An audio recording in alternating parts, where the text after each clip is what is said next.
I'm still mad at this stupid state. We are live, guys. How's it going? Welcome in. Good morning. Welcome in. Good welcome morning, good in. morning. I was in the middle of talking, and you start this. Awful rude.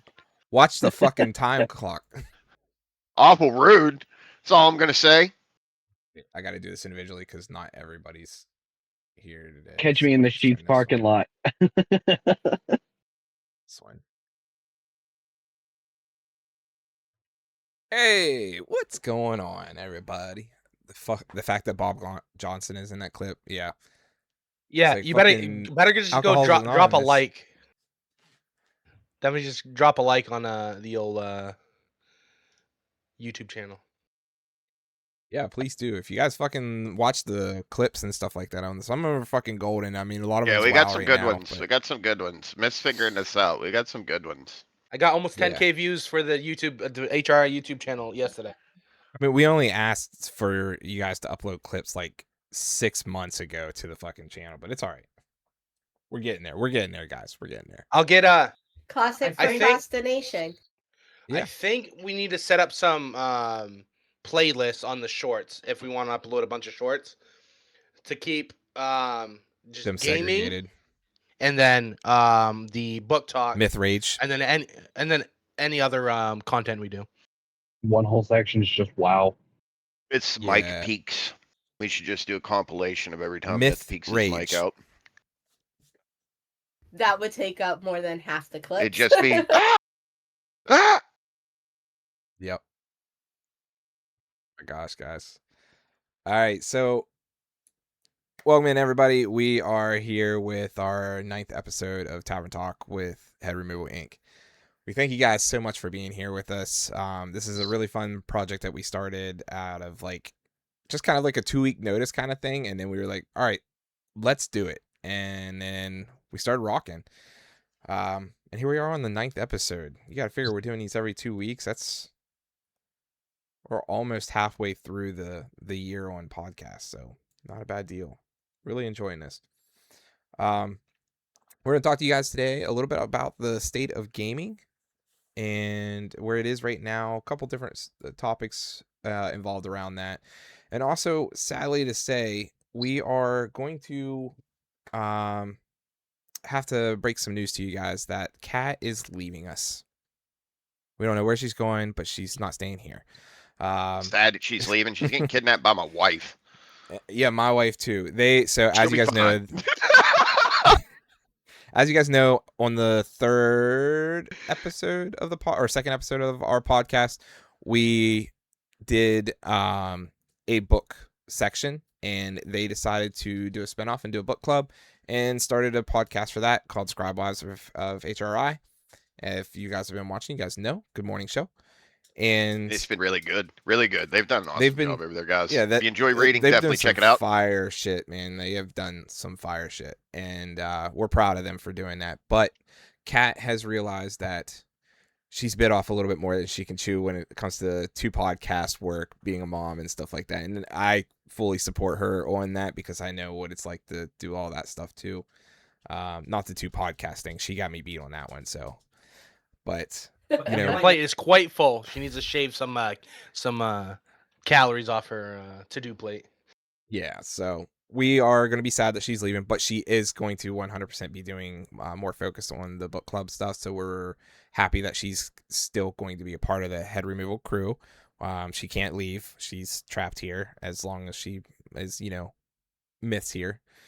And even if Myth leaves, she's still here. She's welcome here. But we're going to be sending her off today. And this can be our last official podcast with us. She'll reappear as guest. We know she'll be here on occasions and stuff like that. But this is pop in and yell at me every now and then. Which that she can do that too. She's got a fucking frying pan now, guys. She has a frying pan. It's coming on Wednesday. I've been watching it like a hawk. So, all right. So, again, welcome in Tavern Talk, episode 9. We are State of Gaming right now, and we're reacting to different prompts on that part. But the real quick question that we typically ask in the beginning is, what game have you been playing this week? And I know I can answer that for most of you here, but let's hear it anyways. Kat, what have you been playing this week? I've been playing WoW. Like you guys all know, I've taken off more than I choose, so I haven't put on a lot of focus, but it's mostly been WoW. Myth, I know what you've been playing. Wow. Yeah. Wait. I had an hour's worth of lore on Tuesday. Oh, Other than that, wow. okay, breaking it up. I see. I understand. Of course, The guild, Just so I'd you- like to say that I've been playing WoW, and we're 7 of 8, 7 of 9 mythic in WoW right now. so you guys, I just want you all to know in chat that the only reason that he was playing lore is because WoW was down. So This is true.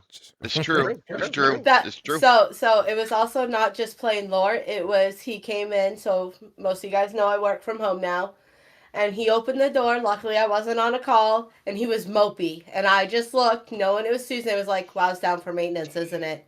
Yeah. Okay, I'll go game with the guys.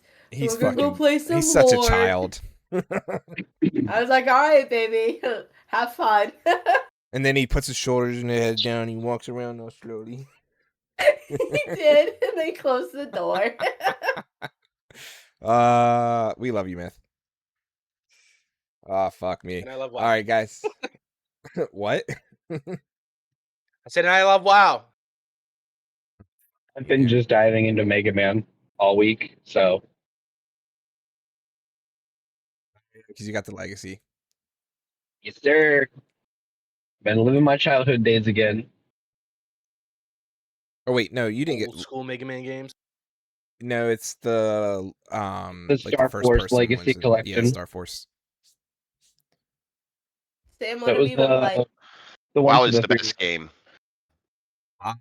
I have been playing a bunch of different stuff. Not so much this past week, but since the last podcast, I've been playing Last Epoch again. Sam I just needs to come to Warcraft. No. Quit putting it off.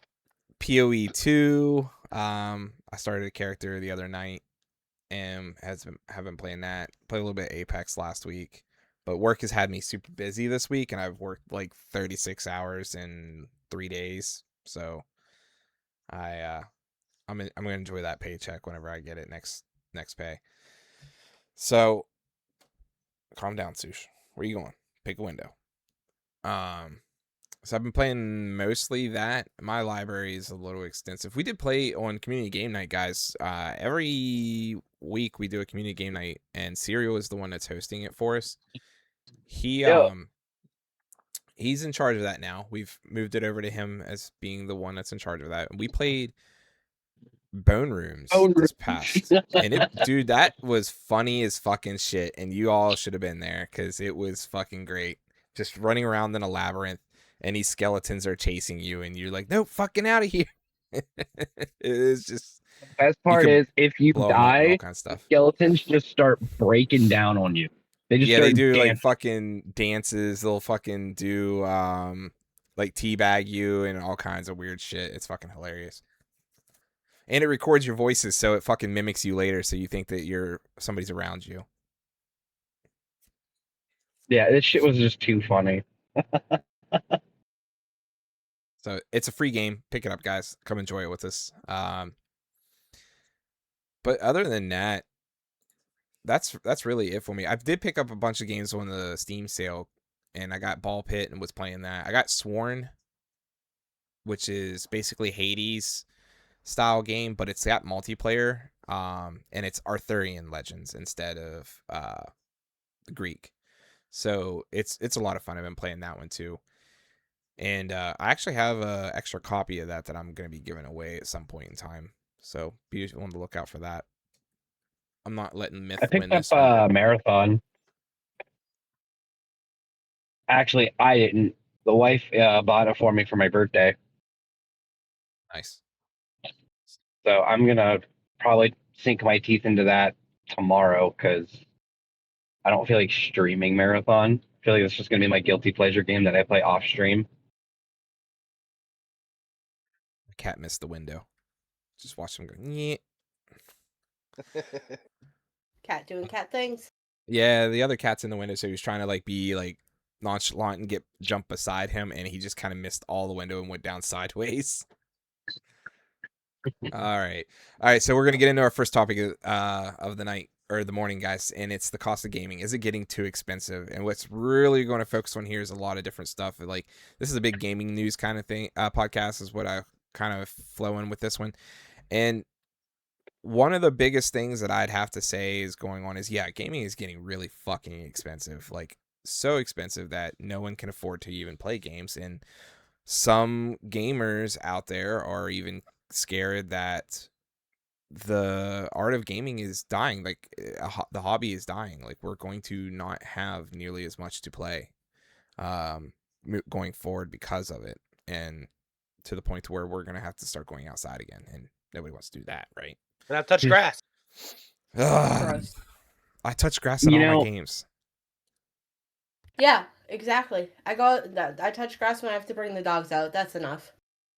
That's enough. Yes. So, Kat, we're gonna start since we talked about it a little bit. We're gonna start with you and ask you, like, do you feel like $70 is too much for a game? I would say it is. So most of you know I play WoW. It's a $15 subscription.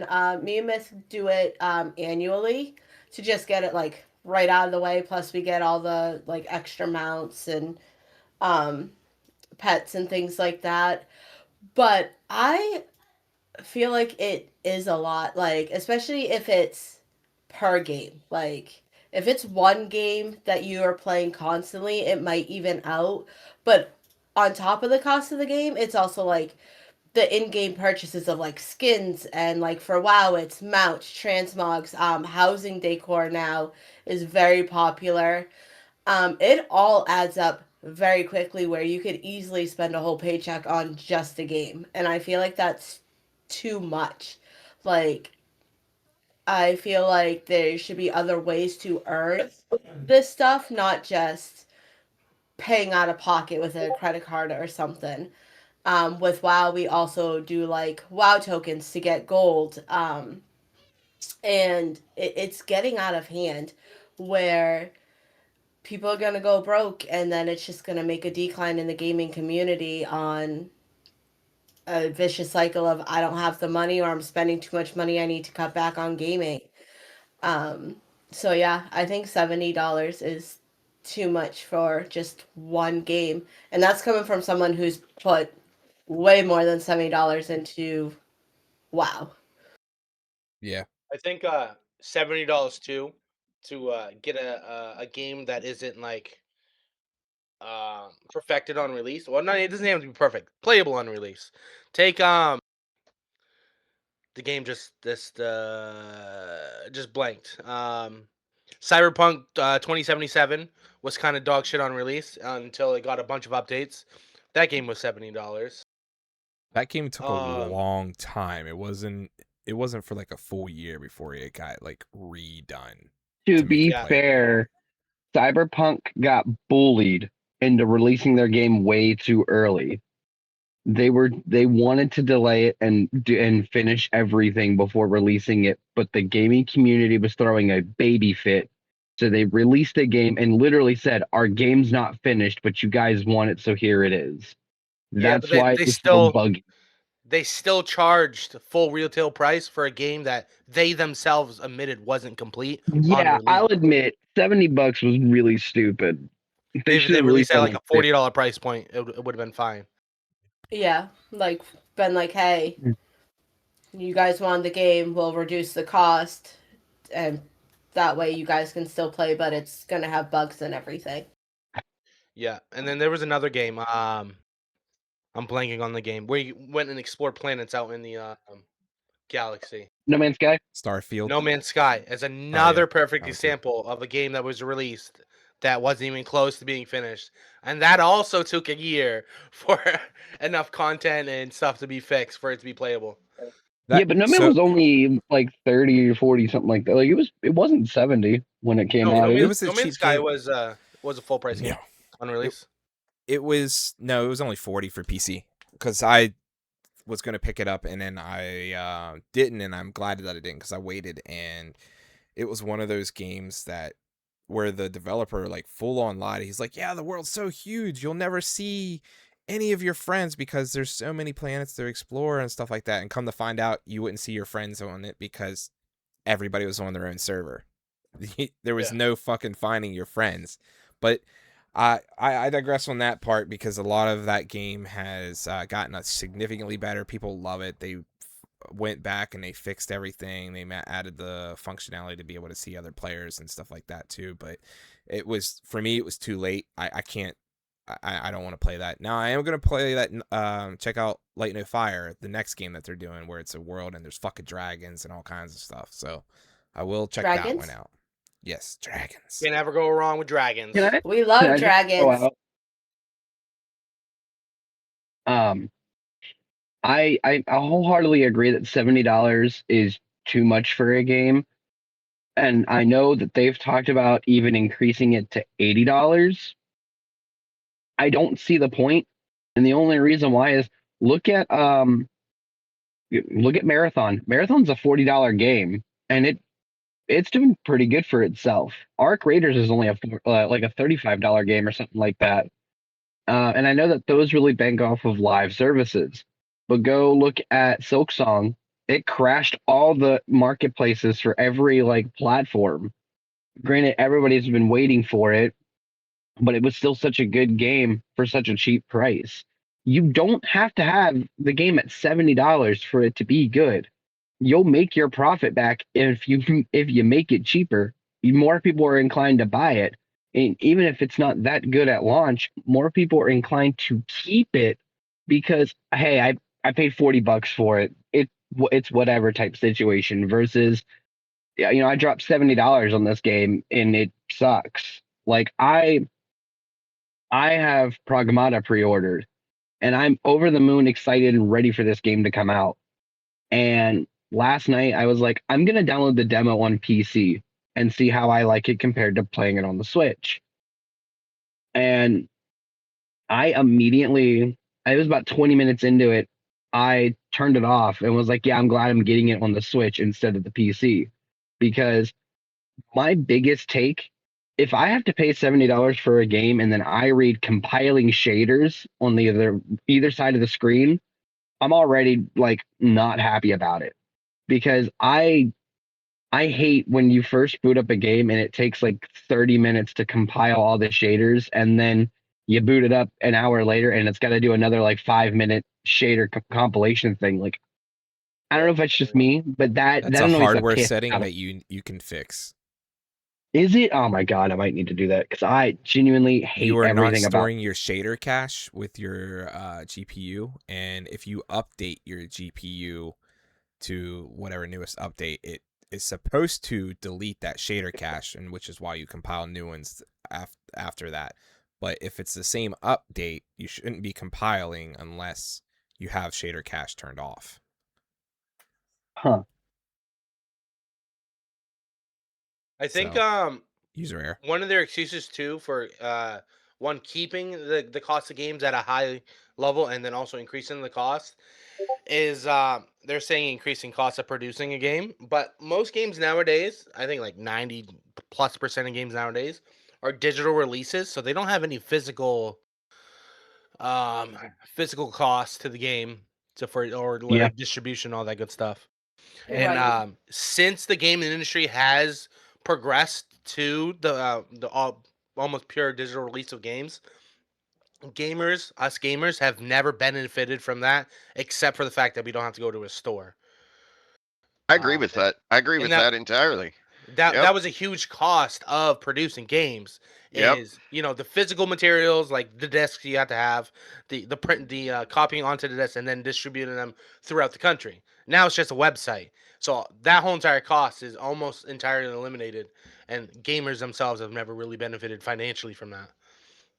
And I think we have other issues with that as well, not to interrupt you, Sam, but they we do everything digital. For one, we don't own anything physical after spending that money. Like we pay it. We have just a file that's on our computer that says, "Hey, you own it."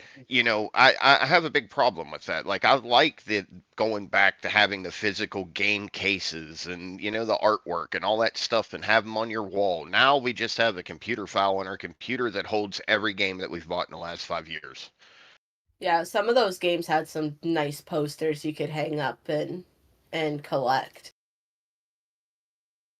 I'm posting because we're on the topic of like physical cases and stuff. I'm posting 2 pictures up in the gamers section of the Discord once I find them. Because for one, I'm a physical guy. I love the cover arts. I love everything about. I know it's tedious to get up and put a new game into your console or something like that, but I like the physical aspect. Plus, I've always thrown this out there. If I don't like the game, I can just go and trade it in. You can't do that with digital stuff. Yep. You can't just be like, yeah, I've beaten this. Like, I wouldn't do it, but as an example, like Requiem, I beat that and I haven't touched it since I beat it, but I'm not gonna go and throw it out. I'm gonna keep it because when they drop an update or a DLC or something like that, or if I feel like doing a speed run, sure. But if I really I was pinching for some money, bro, I can just go buy no, I can just go trade it in. That's an easy $40 right there. To be fair, Zero, it's not just digital games. Every game that you buy now, you are buying the license to play it. And it's been that way since Modern Warfare 2. If you read on the disc on your Xbox 360, it says right on the disc, you do not own this. It is a license. So that's been a thing for a long time. It's just gamers have not realized that we don't actually own the game, that we're buying the license to play it. But the offline ability, we don't read EULAs. No, fuck no. But now it's stepped up even further, and it's like Switch 2, they are like, yeah, you don't own the game. You don't even own your fucking console. If you fucking mod it, we're bricking it. So it's like that is a terrible fucking practice, and that's where a lot of gamers are getting more scared because we're losing the ability to own stuff that we've paid a lot of money for and then invested a ton of time in. So Killy, happy that the concept of demos really come back into play nowadays. It sucked risking spending money on a game that you might love based on just videos and screenshots on Steam. Demos went away for so long. PlayStation, Demos man, remember so the old good. demo disc for PlayStation? Yeah, Nintendo's always the greediest, but fucking diehard Nintendo fanboys will never not buy them. But it was the most expensive or most sold console. It outsold all of the recent systems. Hi, I am one of them Nintendo fanboys. He's gargling on it. They're also the most litigious gaming console company too. What word did you just everybody? Look at them throwing out those big words. Litigious, they'll sue anybody. The fact that they fucking tried to copyright the fucking capture monsters and use them, and they won the patent at first, but then all the other countries was like, no, you can't fucking own the idea. Like that's not legal by any means, and like they've retracted a bunch of that stuff. Well, I mean, if they did that, then Monster Hunter wouldn't exist because Monster Hunter Stories is literally just Pokemon, but Monster Hunter. You capture Yeah, Nintendo. Michelle said they're starting to have multiple patents be rejected and denied now. Yeah, because of that. Like people are like, you can't just own that. Like you can own the concept. It's so like think about when WB released the Shadows of Mordor and Shadows of War games. The Nemesis system in that is a system. It is an idea, but it is an actual system on how the game works and plays. That can be patented. But the idea of I threw something at a monster and I capture it and now I can use it to fight with, that can't ever be. Digimon came out with that shit. And then Pokemon. Those were the two fucking monster game animes when we were kids. You know, you had that. Just the can't be a difference is you didn't Pokeball. catch her. Yeah, it could be a cube. Exactly. Granted, It's Power Bob World really Johnson. pushed the limit because they were called Pow Balls. They just didn't look like actual Pokeballs. But I agree. I mean, some of the Pows almost looked like an actual Pokemon.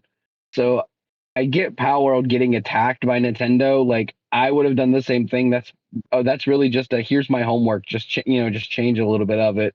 Yeah, make it don't But look I like mean, you copied my shit. yeah, but I mean, there are some games out there where it is dumb that they can't do a certain mechanic because either Nintendo or another company was like, we're gonna take that, and that falls back into the whole topic of the podcast. That's ruining gaming. Like personally, I don't care what company came up with whatever idea.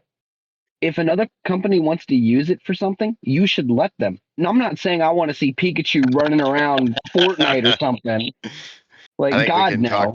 We can bring up one game in particular that Nintendo has had its ire for. Which game? I think Pow World. Oh, Dude, yeah. I called that shit. I'd be going like, how is this not being sued by Nintendo yet? And then like 2 weeks later, Nintendo opens lawsuits against Power World for fucking copyright infringement. And it's like, fucking called it. And Sam's like, whoop, there it is. I think what Nintendo tried to do with Power World, which was kind of squashing competition and anything that was similar to what they're doing, would lead to the death of gaming because competition breeds innovation, right? So if there's no competition to innovate on anything, everything would just stagnate and just stay the same. Now, I've jumped back into Power World recently, and I'll admit it really doesn't feel any different than when the game first came out. The only thing that sucks, you still use the PAL sphere to catch the PALs. It still does the animation and everything, so that didn't change. What they changed was how you summon them. You no longer throw the PAL ball and it like pops open and then there's your creature. They just kind of come out right beside you, and that annoys me because I'll be in the middle of trying to fight something and I'll go to like throw my pal at it to like help me out in the fight, and it just comes up right beside me, and I'm like, no, wait, I forgot. I have to run up to the boss to get the pal to like know that I'm fighting this thing. Oh, that animation And they even sucks. implemented they killed the animation on it. They also implemented, I guess as like a fuck you to Nintendo, they made a battle arena area where you can go in and select up to 4 pals and just do like basically a Pokemon battle with random NPCs. And it's pretty cool. It kind of just draws out because it feels like the game is doing too many collabs now that they're drowning themselves in content that isn't really worth grinding out for.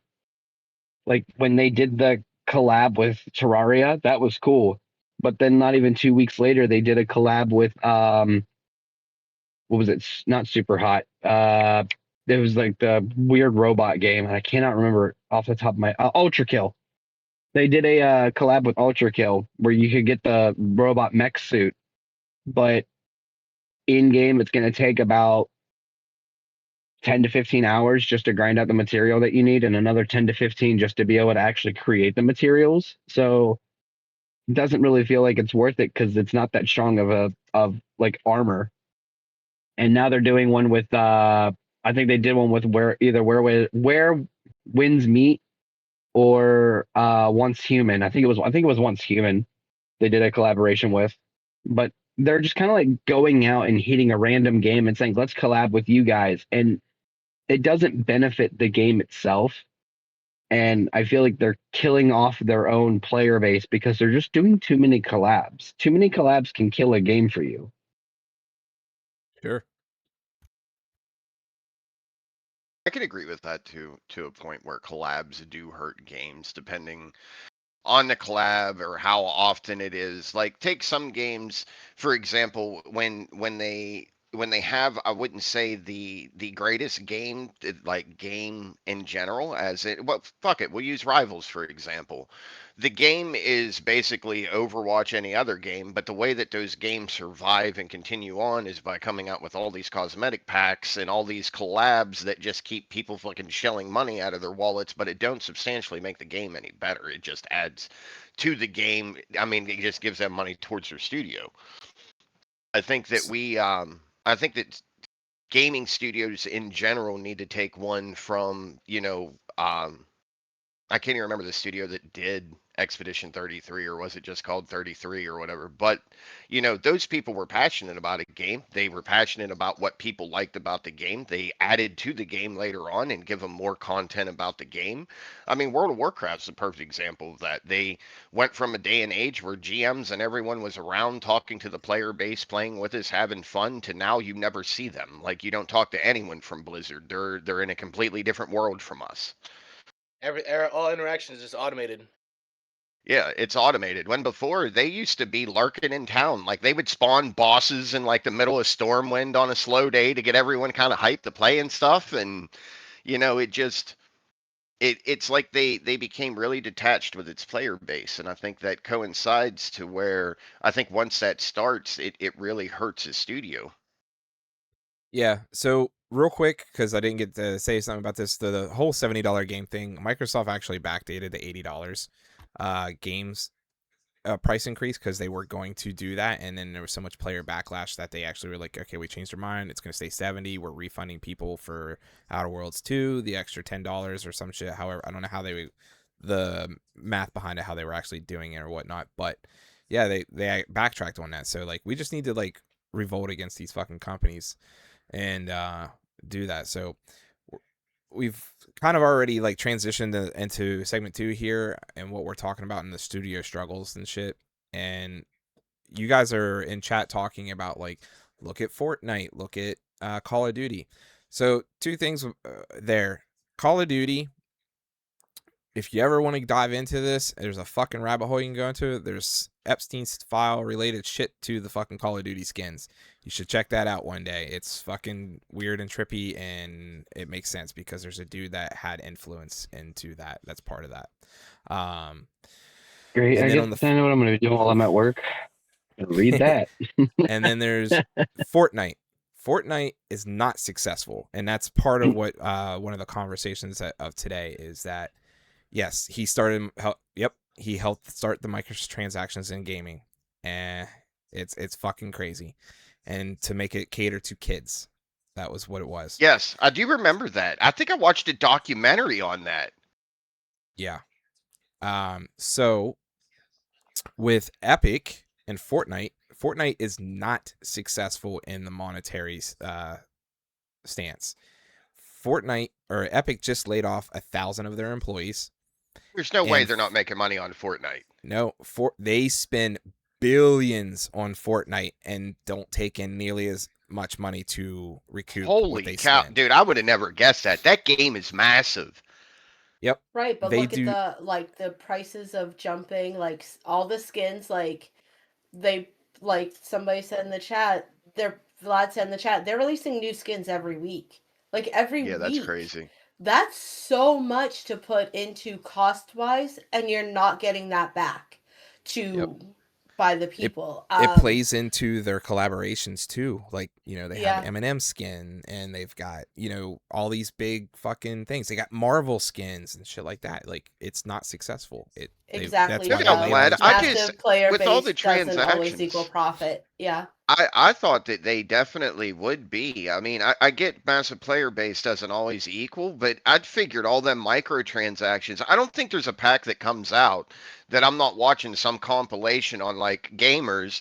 And when you're watching Fortnite, every person in that match is in a fucking skin. Like you're abnormal if you're not in a special skin. Yeah, there's a new player, there's a bot, there's a fucking cheater because they got the base skin on.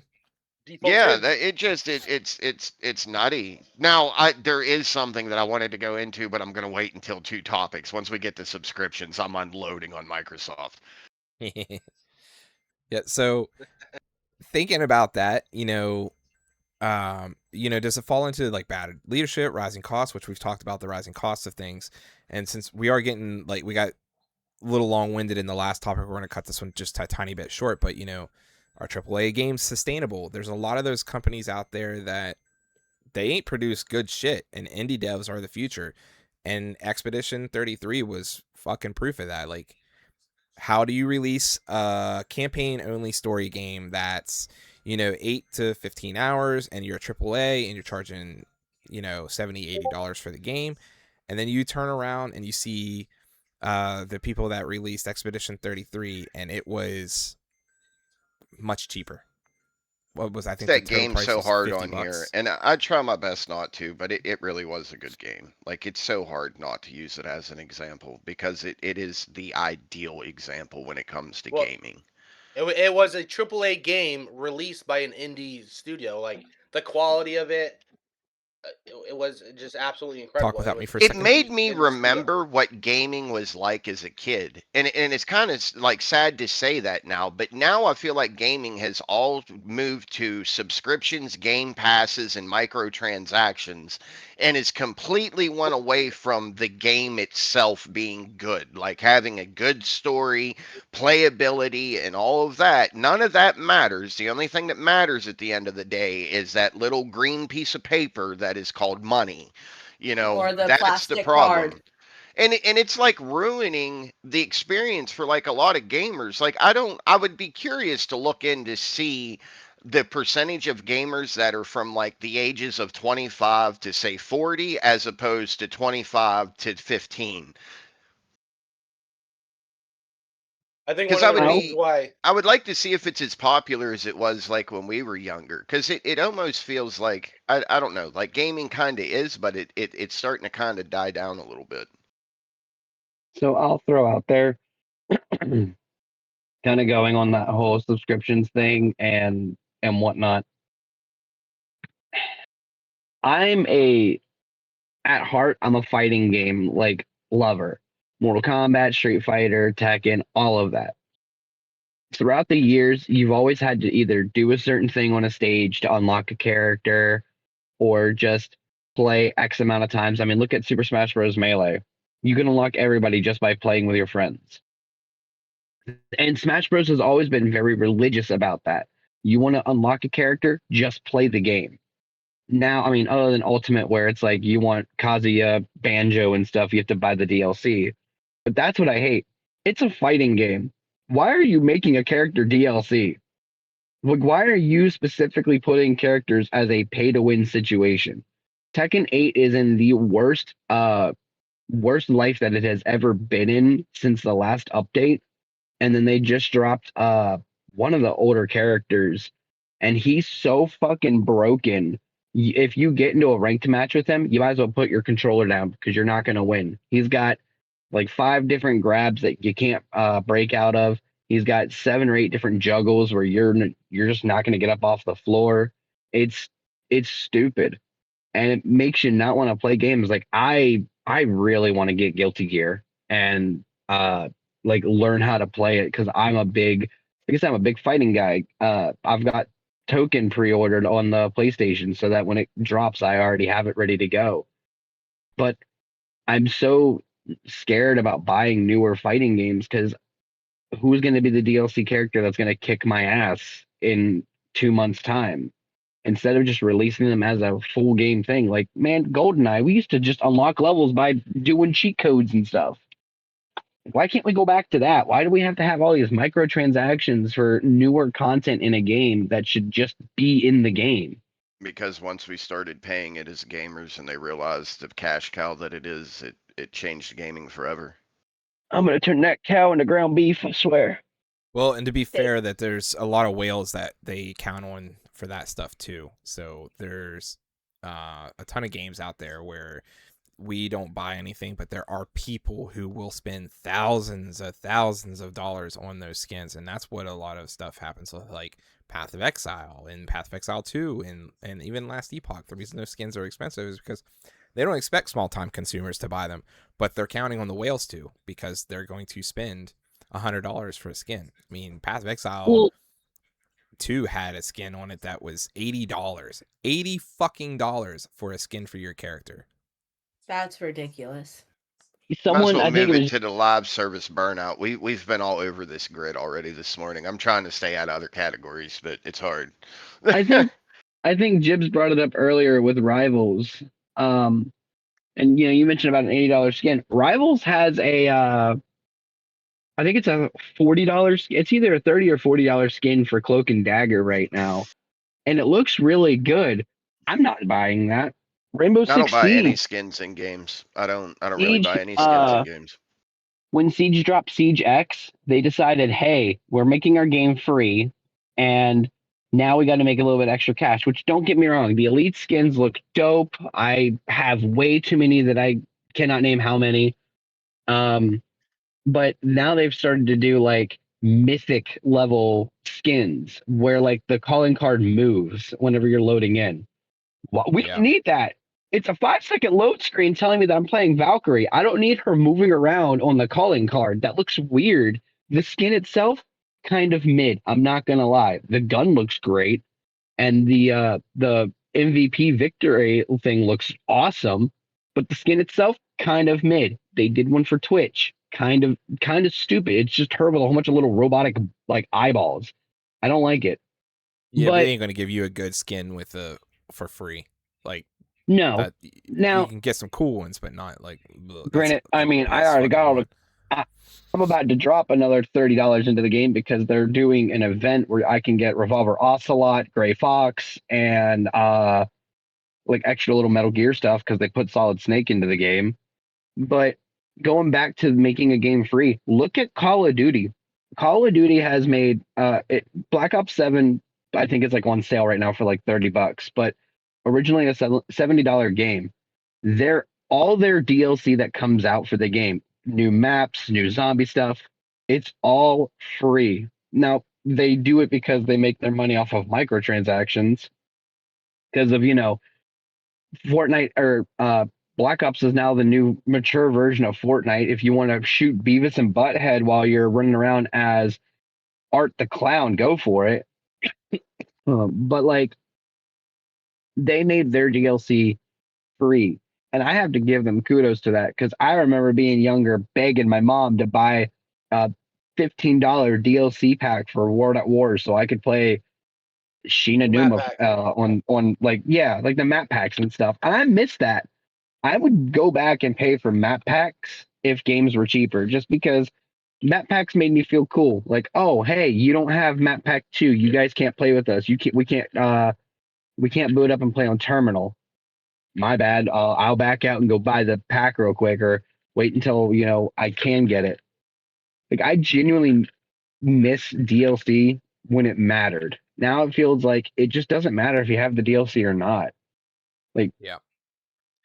So yeah, Bob, they generate a lot of money and stuff like that, and this is all again, guys, just as a label warning, it's all opinions and stuff like that with what we have and shit, but when you release a free service game like Fortnite that you don't have to pay for the base game of, the only way that you can sustain it is by adding the microtransactions. And I am a supporter of that. If you're going to release the game and you need a way to build revenue for that game, microtransactions, because again, microtransactions are a choice. You don't have to buy them. As Jeb stated in his, he doesn't buy skins. Shell said she don't buy skins. Skins are a choice. Microtransactions are a choice. The only ones I have a problem with, those kind of situations, is the ones that give you an advantage over other players.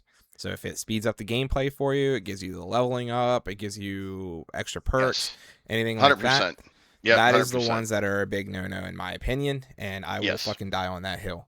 So yeah, I don't disagree. If it alters gameplay, like if it interferes with any type of fucking game performance, then no, it shouldn't be in there. Skins and stuff, that's all anybody's, you choose to spend the money, buy the skins. I just hope at the end of the day, like 10 years down the road, when you turn around and you realize that you've invested $50,000 in the games and you don't own a single thing, that it's all trapped on your computer. And then the game shuts down. Yeah. It's like, that's why WoW's the only game, like WoW and Destiny are the only two that I've really kind of invested in. Both of them I played really heavy though. I mean, WoW, for example, I mean my entire family plays WoW. Like it's been a family thing for 25 years.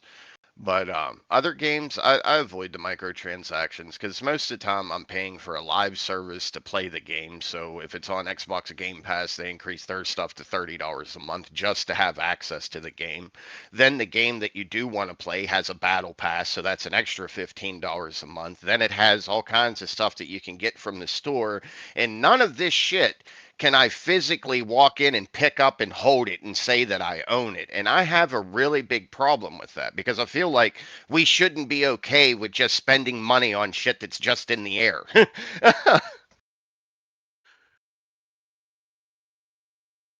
Yeah, that's the mobile game concept, Bob, is that you can't play the game anymore until you have more energy. So you got to either wait until tomorrow for the reset, or you have to pay to have extra turns. It's Oh, I'm heavy on those mobile games. Heavy. Now, I was I about don't to play Play say, any mobile games? you I used to back in the my day. Yeah, I played Mobile Strike.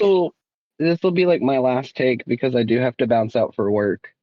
And just like a little quick recap or I'm stuttering on my words. Mobile games. I used to be huge into mobile games. It didn't matter what game it was. I used to have it on my phone, play it all the time. But mobile games don't. I'm not upset when they're like, "Hey, pay $5 for more energy" type thing, because like all of them are 90% of them are free, and they're just mobile games. Like if you are actively paying for energy, like Dragon Ball Z, if you're actively paying for energy because you might be doing an event, that's one thing. But if you're paying for all the extra energy to be able to do more stuff in the game, put your phone down. Like, you can wait the hour for your energy to come back. You don't have to get it done right away. Now, like I said, if there's an event going on, like I forget what game I was playing, but they were doing Evangelion like collaboration, and I had just gotten to the butt end of it where I only had like maybe 2 hours left. I dropped $16-17 to get enough energy to do everything just because the event was there. When Mega Man X Dive had their online services before they killed it off and made it a one-time purchase offline game, I paid for the extra stuff so I could get all the summer skins for all my characters because I'm a big Mega Man fan. But That I mean, is what we call FOMO in the gamer world. You are having the fear of missing out on something, so you get into that instant Right. gratification part, and you want to fucking play something. You want to play it longer. You want to be able to get it. You don't want to lose it because it's only around for a certain period of time. And this is what gaming developers thrive on. This is how they make their quick cash grabs.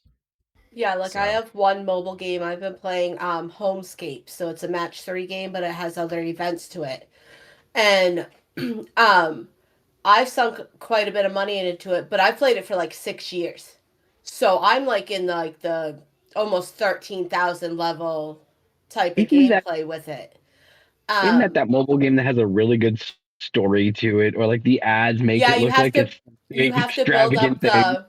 you have Yeah. to build up the mansion, and you also get like choices of how you want to build up the mansion. So no mansion with some of the choices never look the same. And like I'll look at Myth and be like, hey, I've been stuck on this hard level for like a week now. And I've gotten close. And then I might pay like the 99 cents to get enough gold to give me extra moves just to beat that level. But I'm not so addicted to it that it's like, oh, it's an instant hard level.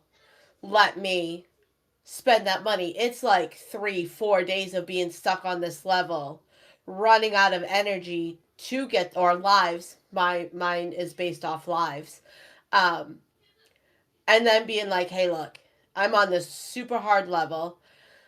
I haven't been able to beat it in like 5 days. Can I spend, like, I'll ask and be like, we good? You want to spend money on a game, whatever. And I'll pay the 99 cents. But it's not just for instant gratification, it's to move forward in the game because I've been butting my head against it for like 5 days now. And with the lives, they're good for probably they regenerate every 20 minutes. So I don't play. I'm not sitting there waiting for the lives to come up to beat this game. I'm like stepping away from it, regenerating the lives, coming back to it. So I'm at like 100 lives trying to attempt this one level, and that's when I'll do that 99 cents. But I've never gone, I think in my mobile game, I've never dropped like $20 at a time either. It's like 99 cents here, 99 cents there, which, yes, over time does add up. But dropping it on a mobile game versus like WoW or something, it's a little bit different. Yeah. Hey, And folks, you out? Yeah, I do have to bounce. Kat, it was always fantastic having you in the podcast. Thank you.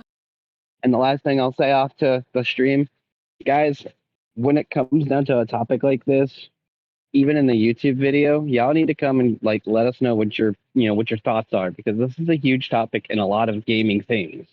Like, we as gamers have to band together sometimes, and this is one of the things that we should stand on is $70 is too much for a game. And you don't have to have the prettiest graphics to be the best game ever. There are a lot of indie games that are doing amazing right now, and they're only like $10 on Steam. Yeah, I mean, just look at Lord, for example. Exactly. Oh my lord! All right, Yeah. I will holler at y'all later. All right, take it Cyril, easy, my have a dude. good one, man. Bye. Later, guys. Yes. So yeah, Bob, you're either with us or against this kind of situation here, sir. No, I'm just fucking with you. I said it earlier. It's a revolution. Until we as gamers come together and say no fucking more, we're not doing this. These companies aren't going to take a hit, because people out there, like we were talking about the whales earlier, are the ones that are keeping these companies afloat on a lot of things and keeping them in the same practices, and they're not changing their ways because we as gamers like, oh, we want it. Oh, well, we still are making profit off of this, so we're going to continue to have this shitty practice. So it is the way that the world is. It sucks, and we shouldn't be there anymore. So that's really all I've got to say about the live services and the burnout and whatnot. We got, those engagement dips that happen, something comes out, goes up, something, then it goes back down, and something comes out, goes back up. And that's what keeps them doing it. Like I said, the practices. So we're going to move to the next one, because I know Jeb Fuck has Xbox some... Live. There it is.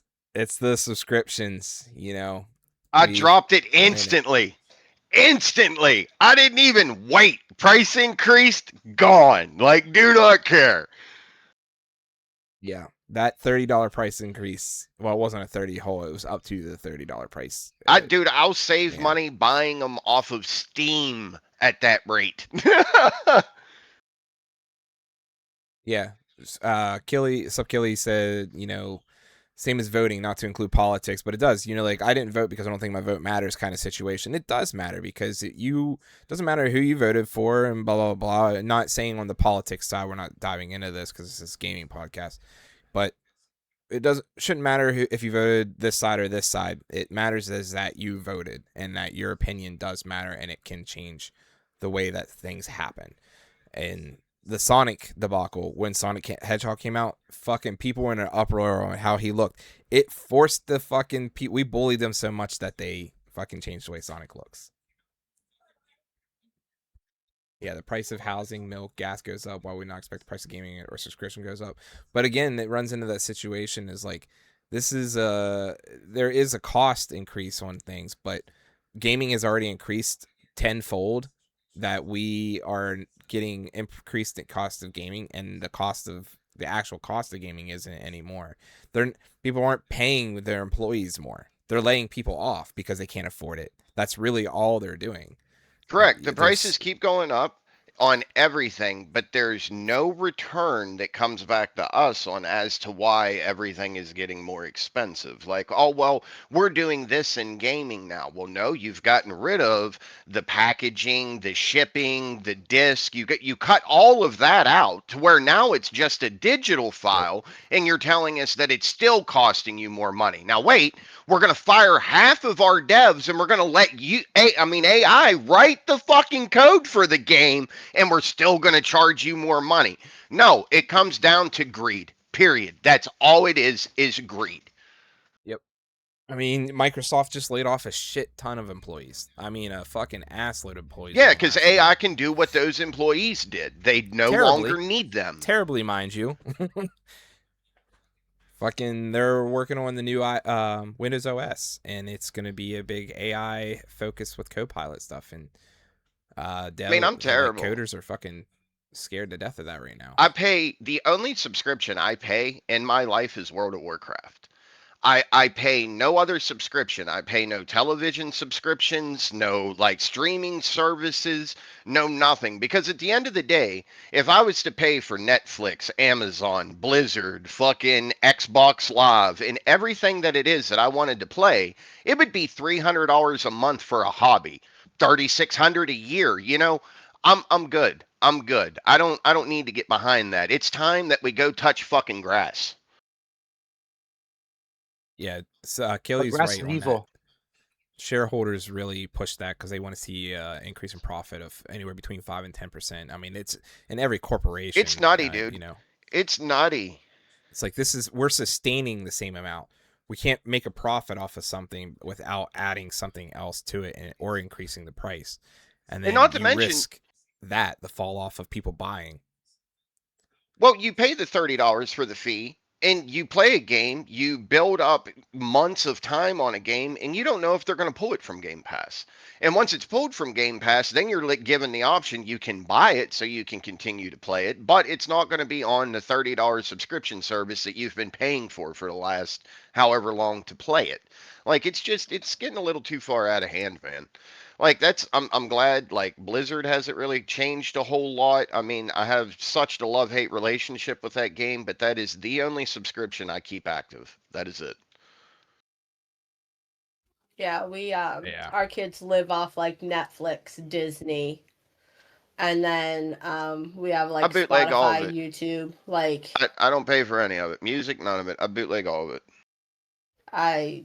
If it wasn't for the kids, and like we like watching Netflix because sometimes we just like to sit on the couch and not even think about gaming because it's just such a mental load to gaming, just like everything else in life, that we'll just sit there and veg on the couch. I open it up but like subscriptions are getting out of hand. I remember when like Netflix was what, $9.99 when it first came out. Now it's up to like over $20. It's ridiculous how much an increase these subscriptions are. And they haven't changed their services. They haven't added to it. They haven't done anything.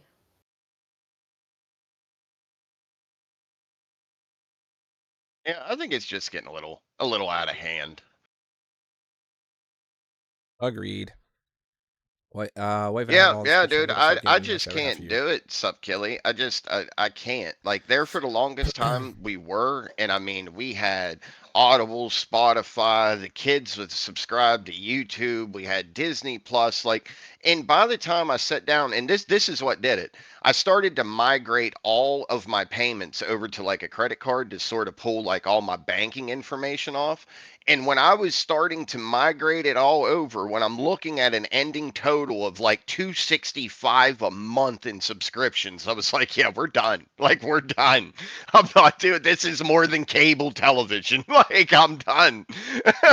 Yeah, Vlad, I got Paramount Plus because I have fucking Walmart Plus, because you get to choose that. And I was like, I'll just have that until I don't have Walmart Plus anymore.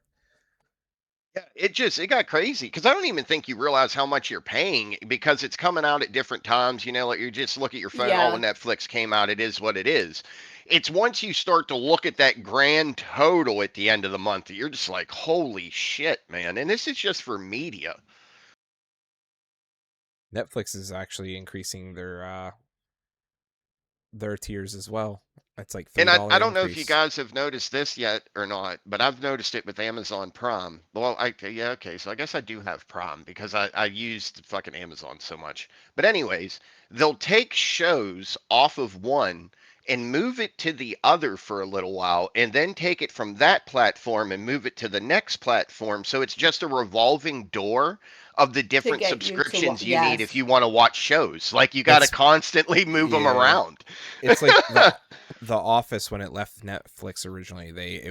They lost the rights for it, so they had to pull it from the service, and they ended up getting more rights to keep it longer and stuff like that.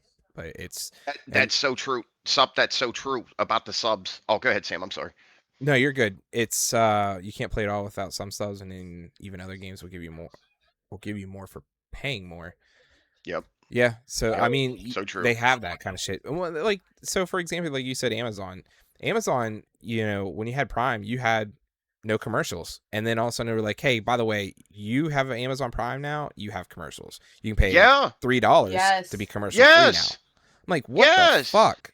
Like, dude, like Jeff how much? Bezos, you're a fucking multi-billionaire, dude. Like, It ain't even seriously. him anymore. He don't own Amazon. It ain't even him anymore. He's Yeah, sold that just stuff. like with Hulu, we were paying for no ads. We were still getting ads. I'm like, I'm not paying the extra money for no ads if you're just gonna push them through anyways, and dropped it right down. And then they're like, you know, you do the survey of why you either left or dropped down a tier, and I put in there like I was paying for no ads. You still put ads in. I'm not paying the extra money. Yeah.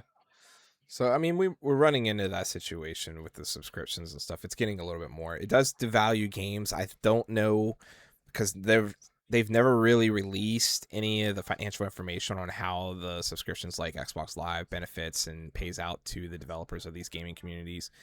You're owning versus renting, because like once you don't have the sub, you can't play the game anymore. And it is nice because like you can do some stuff and pay like $15 for 1 month of Xbox Live, like I did to play the new Doom Dark Ages. I knew I wasn't going to be playing that game for a month. I was going to be playing it for a week at best, because I love the Doom games, and I'm just going to fucking sit it down and play it until I'm done it. And but I didn't want to pay $60 for that game. That's the only way that I could get around it, is by doing that. So it's kind of one of those weird situations where it's like, you damned if you do, damned if you don't. But I get it from a corporate standpoint, but it is really greedy to what they're doing on that stuff. So Linked Brave too. Like for people that don't like commercials, Tubi, it blocks any ad on any site. Like if you use Brave, it's amazing. Yeah, it does have I didn't even know Tubi had ads for like 6 months into watching it. I was like, why does this show kind of go black and then come back on in like half a second? I was like, what's with that? And wife looked at me and she goes, it's your ad blocker. Like Tubi has commercials. I was like, oh, I didn't even know that. The more you know. Yep, the more you know. But it does. It works on everything. YouTube, all of it, man. That's what I use.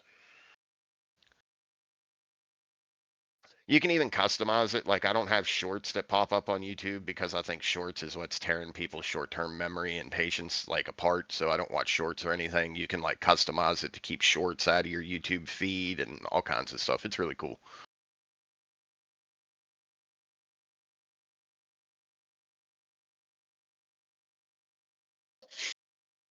But yeah, no, on the whole subscription thing though, I just think it's getting too high. Even like what Sup Kelly put there, you know, you had Amazon Prime, and then now it's like Amazon Plus Ultra if you don't want ads, and everything just keeps going up, and people keep wanting more for nothing more than what they've already given us at a lower price. It's crazy. It's crazy. Sam must have the boss talking to him. He's looking down. That's definitely the boss. Cat's got a puppy. No, my mom called. Yeah, I see twice. the puppy. Oh, I figured it was Winry. I was like, you looking down at the boss. No, wrong side. I'm looking at my phone. Mom called, and I was like, Mom, I gotta go. Like, I'm live. We're doing podcasts. This is active conversation. She's like, your mother comes first. You tell them. And I'm like, dude, my mom does that all the time too. I said every other Saturday. That's funny. Your mom does that all the time. My mom does it all the time. She'll call and she's like, are you streaming? Mom, I stream every day. Yeah, like. What do you mean, am I streaming? Is it 10? Yes, I'm streaming. My mom used to get mad at me because she'd call me. She's like, are you working? Mom, I work every day. When I was working at AT&T, I was like, Mom, I'm at work every day. Like, you know this. She'd call me in the evening on my night shift day that I had to work. And I'm like, Mom, we have discussed this. This is now the 17th time in the last month that I work at night on Wednesdays. Yeah. It's like it never fails. So, but yeah, it's all good, stuff like that. I love my mom. We're going to her house right after this. So, where are we at here? We are still on that one. So let's move on to Does gaming feel different? Yes. this. Feels This like a is cash kind of grab. a short topic here. So we've pretty well covered it. Yeah, this podcast I think is going to be under the hour and a half unless we bullshit long enough. But because the last one's not a big section, it's just kind of hang out, talk for a minute. So this is more or less the final like big topic on the board here. Like, does it feel different? Are we just getting older? Is it better or worse? Or is there just too many games now that we can't play? And I feel like that's kind of all three at the same time. So, Kat. Mine came down to like time, dude. Like I had to realize that one game I play demands an extreme amount of time if I want to do what I'm doing in it. Wow. And yeah. it cut down a lot of other games, like time that I had for other games. And being not a child anymore and having a family and kids and stuff like that, it's definitely changed in the aspect of I have to play efficiently when I do play because you don't really have the most spare time sometimes, to sit and actually, I can't say that I ever sit down and say that I'm going to just run around and do what I want on World of Warcraft. I sit down and I have a fucking checklist that I got to do first, and then I get to do what I want to do on a game. True. Like, Yeah. So I started gaming like later in life, so it was after we had our oldest. And like, a lot of people are like, oh, how did you do that with a baby? And I'm like, well, he slept a lot. Like, he was a baby. And then when we had the second one, they were 2.5 years apart, so they were still napping. And me and Miss would literally just stay up later just to do some gaming. Yeah. Now it's different, not just because I'm older, but like working full time. The kids have like their stuff at school, outside of school. And now that we're really into raiding, that doesn't just take up the 9 hours we dedicate to those 3 nights. It's also making sure you're geared. You get your keys done. It's like a second time job is how I started feeling. And I'm like, I was gonna talk to our raid leader tomorrow during my coaching session. It was gonna be like, dude, I can't. I am so burnt out. It's only like the third week, third full week of expansion, and I'm burnt out. And I'm not one that like I don't play as much as like Myth and you and Vlad and all that because I do, work and everything.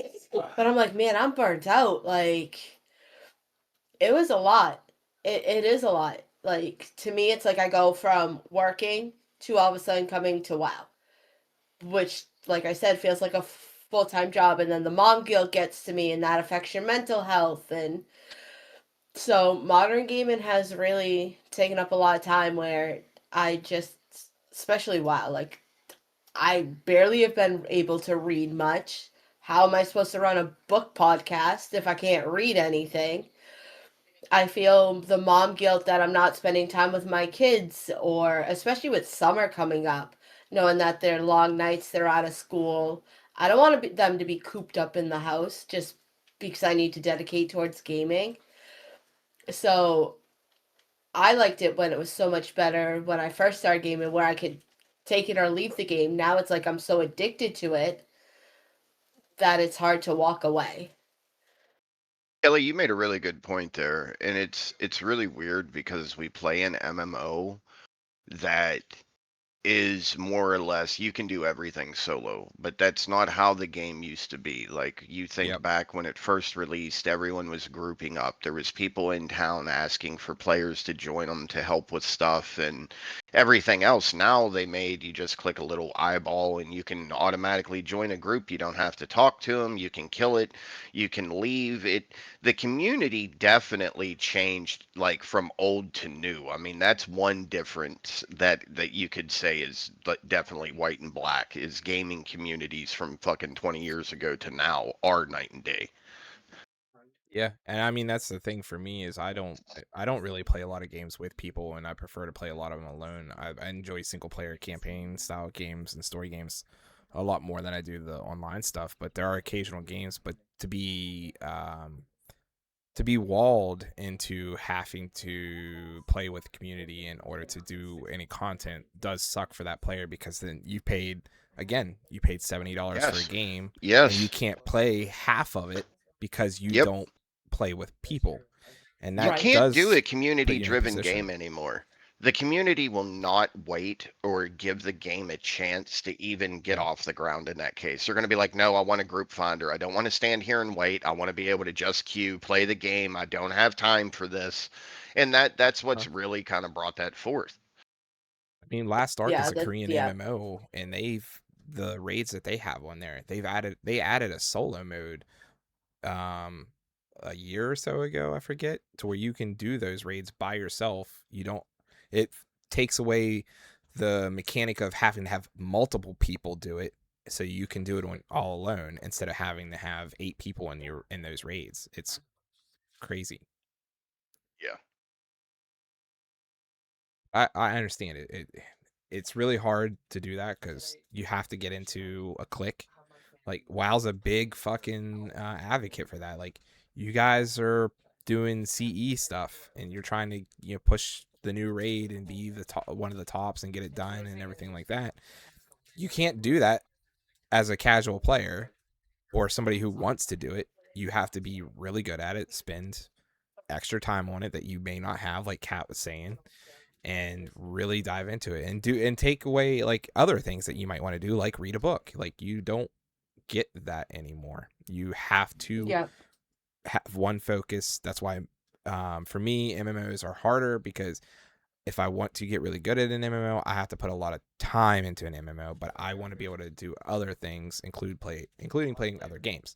So it's The thing is like with WoW, I don't think you have to put in time. Like if you're a good player and you pick up on things quick, it isn't necessarily like you as the player, it's the fucking community, man.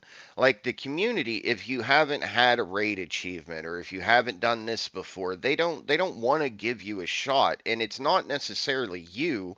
It's because there's been too many people that's like, yeah, dude, I can do this and everything else, and they come in and then they cause problems and it burns stuff down to where you have like all these little communities that are like huddled together with each other that aren't real open to bringing people in. Yeah, exactly. Like it's a problem where we're only week 2 into Myth Plus keys, and they're looking at your IO score for 10. When most of us haven't even pushed IO, but won't even get invited to attend because of that, because we've just been farming gear. Or it's because of like your class, like an Augivoker. Like they're just like, you're not playing the right spec or the right. Maybe competition or competitiveness is kind of what changed gaming. Is like maybe the more mainstream and professional gaming got, it kind of changed the mindset of gamers. Like it's definitely to me, it's like you don't find as many people that just play the games to fuck around and have fun. Most people are playing the games to be the absolute best that they can be at all times. Yep. Isn't that called elitism? But it's in every game. I feel like even they find ways to make fucking Candy Crush competitive. Like it's everywhere. Yeah, it's not just these MMOs and stuff. It's like there are mobile games now too where you'll get bonuses if you beat out the other players on an event.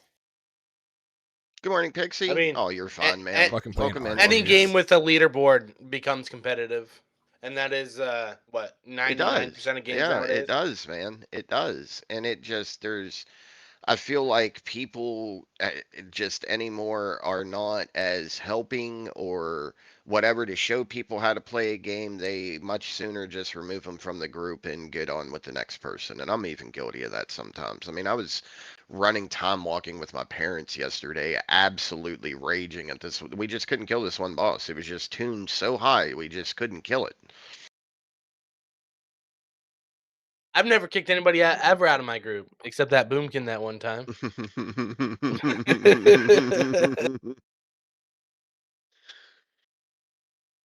Always gooping. Always gooping, myth. Yeah, that don't happen anymore, Killy. And I remember that. Like back in the day, we had a big guild on Mal'Ganis.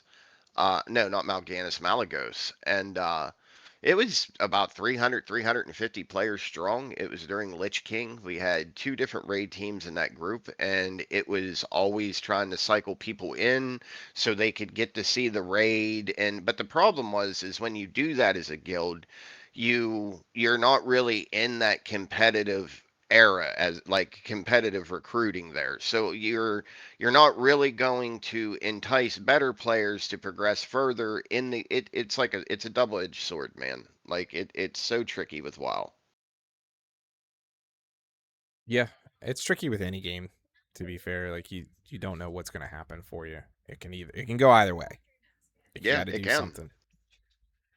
Really can, but I do think it feels different though, man. I mean, microtransactions alone changed gaming from then till now. Like you could just end it on that statement itself. Like once microtransactions came in, gaming changed entirely. Yep. That's because when the developers knew that they didn't have to release a new game to make money. Indeed, they just had to release skins. Something to make your That's character why they've look released. cool. That's why And they I released think, Elder like- Scrolls 12 different times. Yeah. Like the nostalgia of like taking your time to get through like story mode was really nice to understand the game. Now it's just getting from point A to point B, it feels like, with some of these games. It's not doing the side quests or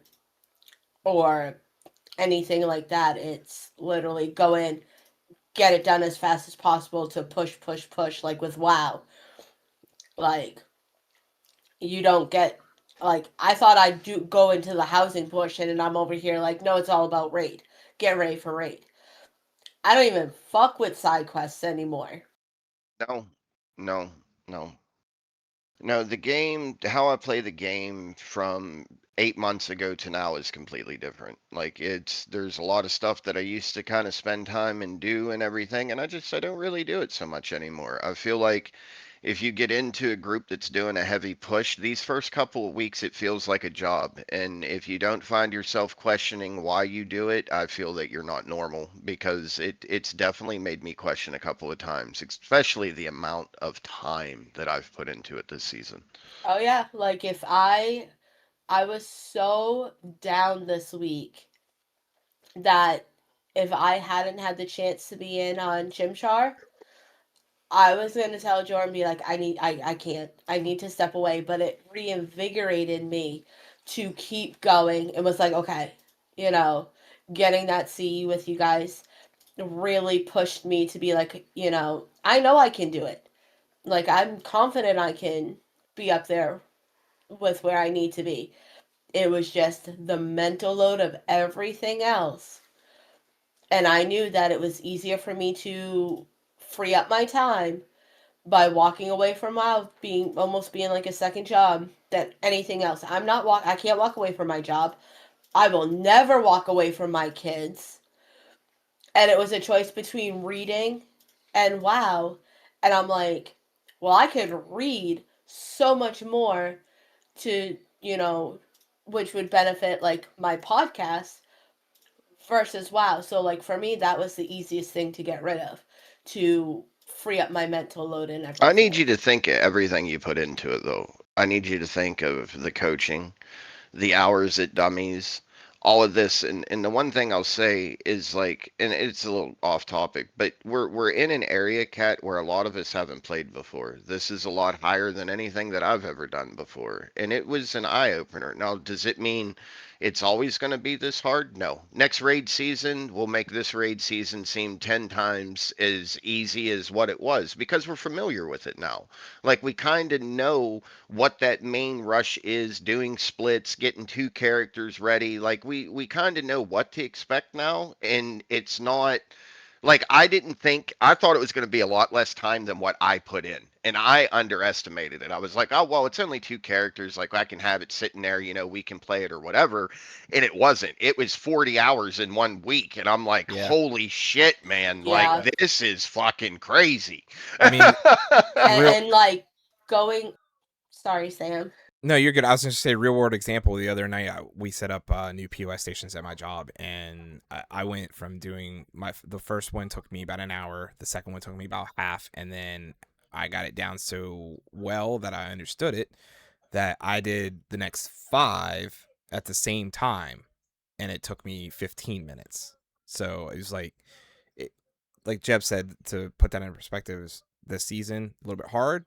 Next season it'll get quicker, easier, because you'll know what you need to do, and then so forth and so forth. So revisit it, because it's going to be easier when you'll be like, oh shit, I can get that done in an hour. It was just a lot of stress, man. Like, especially for players like me and Kat. Like, Kat sitting there, you have perfect example. All right, Kat has 2 warlocks. She's playing a warlock as the recruiting warlocks. And I was sitting there, and I've never been in this spot, and I was kind of trying to relate. Well, then I'm sitting in a Discord, and I'm watching them openly recruit a mage in front of me, and I'm playing mage.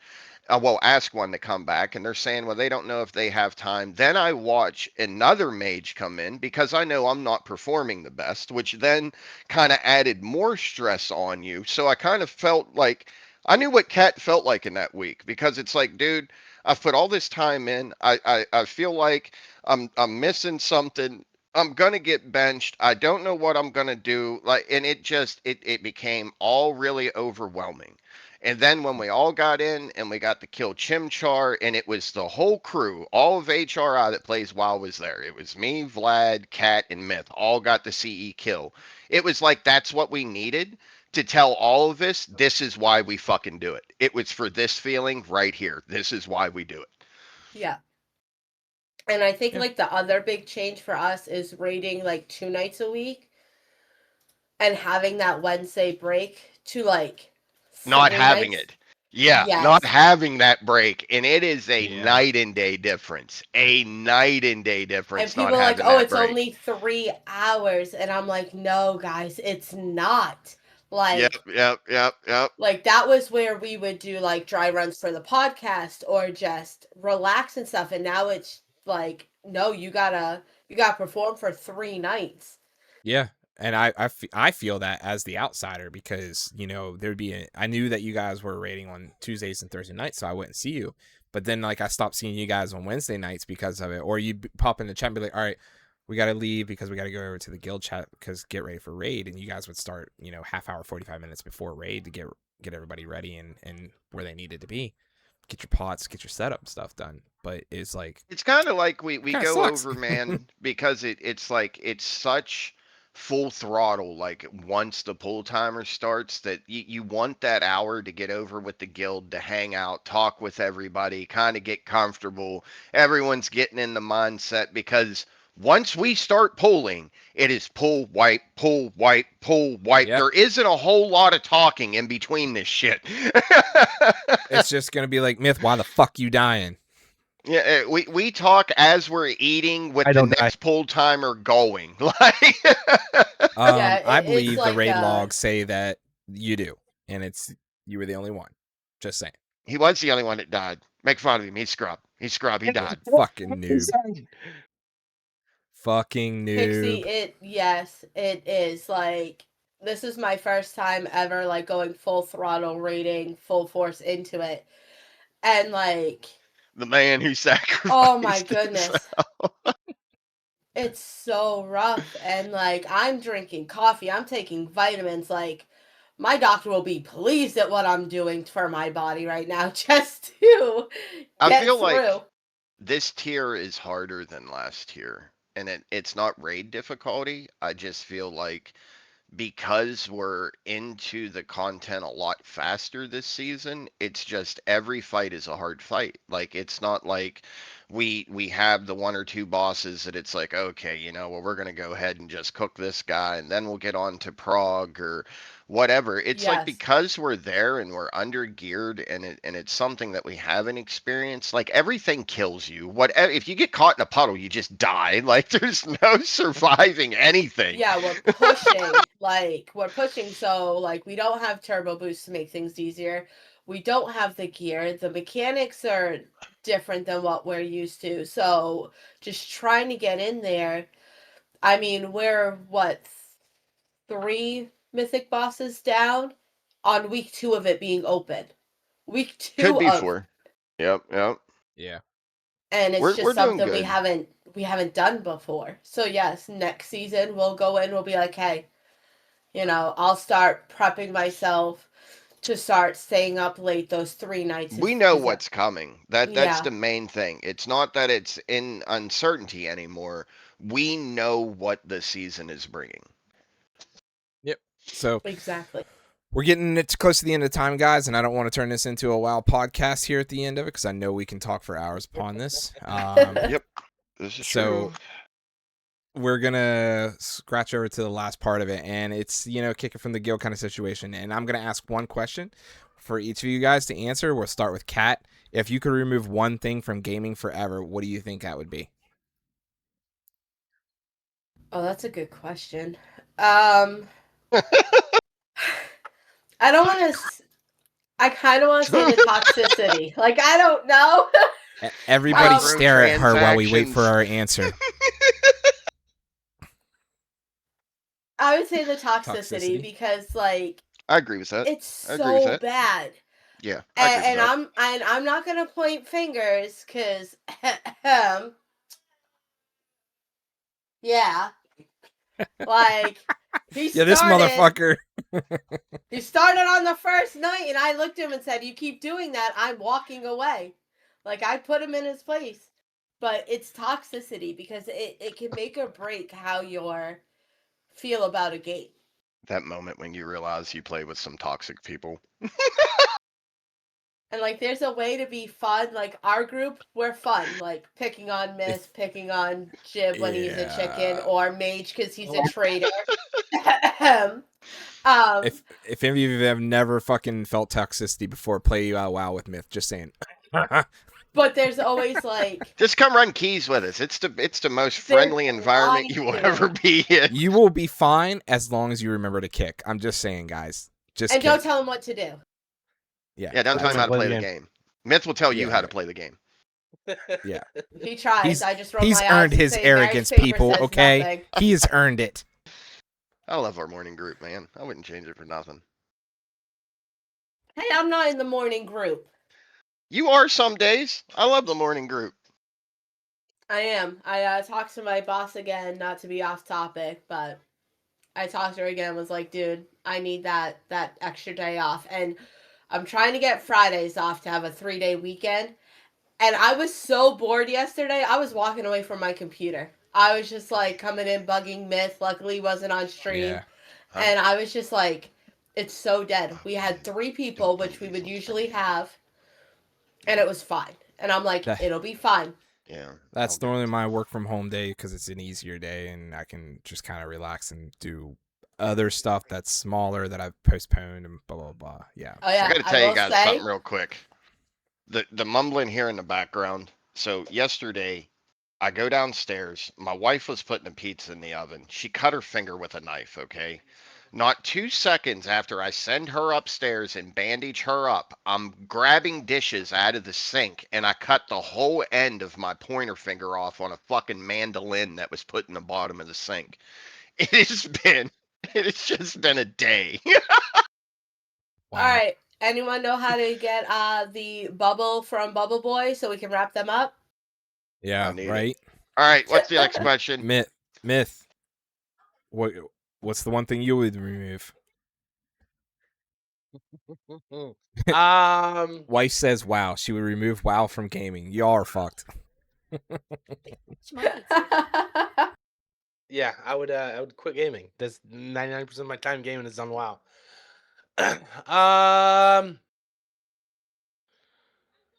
I think if you pay full price for a AAA game, $70, I don't think further DLCs, unless it's a huge content drop, should cost significantly more money. As in a DLC shouldn't be $40 along with the game and being $40. I get what you're saying. They used to do big packs like Destiny would do the pack where like if you bought the one new expansion, you could buy like the next 3 expansions or whatever. I can't remember what it was called, but you would get all of them with that one big pack. Actually, let me rephrase what. I just totally forgot what I was about to fucking say. Holy cow. Look at him getting old before our very eyes. Anyways, moving on because Myth has fucking brain. Totally lost it. Clip that blank stare. It's easy. Jeb, what do you think? What would you remove? Microtransactions is what I would do. Microtransactions. I would like it to go back to where like your skins was unlockable in the game. Like kind of like how the Halo skulls were. Like if you found something in the game and then you beat it with like that additional challenge on, then you would get like an epic Mog or something like that. I would like it to go back to where it's based on like gamers' feats within the game. How like Gears of War, we would get the black guns after we've got 100,000 kills with like the Lancer or the shotgun. Like take it back to where it's stuff that we earn in game that makes us play the game and strive towards certain goals within the game, not just pulling my fucking credit card out and going, yes, I want that black gun. Yes. I think that would be. Oh, go ahead. So no pay to win microtransactions. And then all cosmetic microtransactions are able to be earned in-game. You can just pay money to get them faster. Yep. I think it should all be earned in-game. I like that, yes. And that was like Fallout does that. Fallout is a very good example of that. You can buy a battle pass with Fallout 76 as you play it. That will give you more cosmetic items for in your house and stuff. However, you can still earn cosmetic stuff throughout the world through events that they have. You don't necessarily have to have the battle pass and pay for the battle pass to do it. Yeah, it should. And like Subkilly says, it should give you a sense of accomplishment because you did something longer. Like we got the skins, like you said in Gears of War, because we got the achievements. It wasn't a skin in the first one. It was the achievements for getting 500 kills. Like we felt good about that when we got 500 kills with one weapon. Yeah, man. Yeah, it was so cool. Like when they put them in the game, and anymore, it's like I say, it's just a cash grab. It's just how many microtransactions can we get in the game because that's where our money's going to come from. That's why I kind of like. I'm gonna be the myth person and go back to WoW, but like the travel journal, it's like they add mounts and transmogs on there, and you just get the achievements by playing the game. Yep, like best the thing they done. I love the little travel guide. Yep, I cool little love thing it. they did. And like, yeah, sometimes the month sucks, and you have the whole month to do it. It's not like it's the whole month to do this, and they change and they'll bring back mounts and things like that. And it's just something that I'm like, there have been plenty times when I'll look at Myth and be like, hey, we cannot do keys. We got to do my achievements because I have to finish the travel journal because I need this. And it's so fun to be able to just go out, like do a quick world quest or something to finish those. And just getting those achievements and filling it up, getting the tenders to get like a mount or the Got our favorite staff ever from the travel log.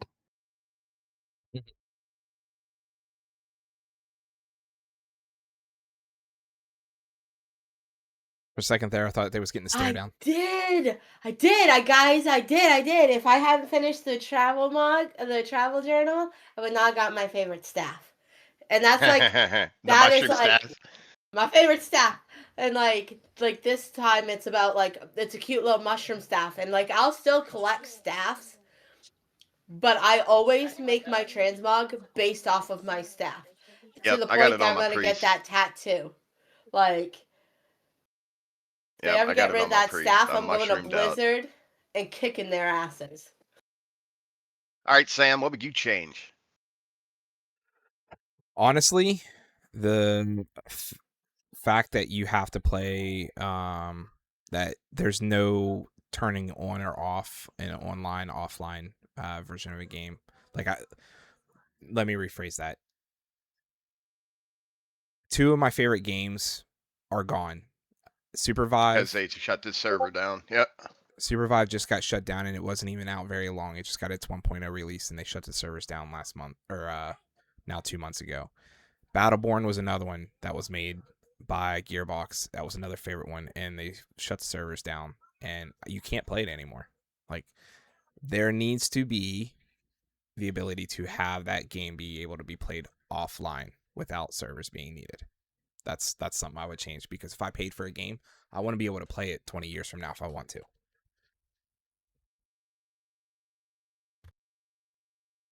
That's definitely what I would change, guys. Yeah, live service games That's good, shutting though. down.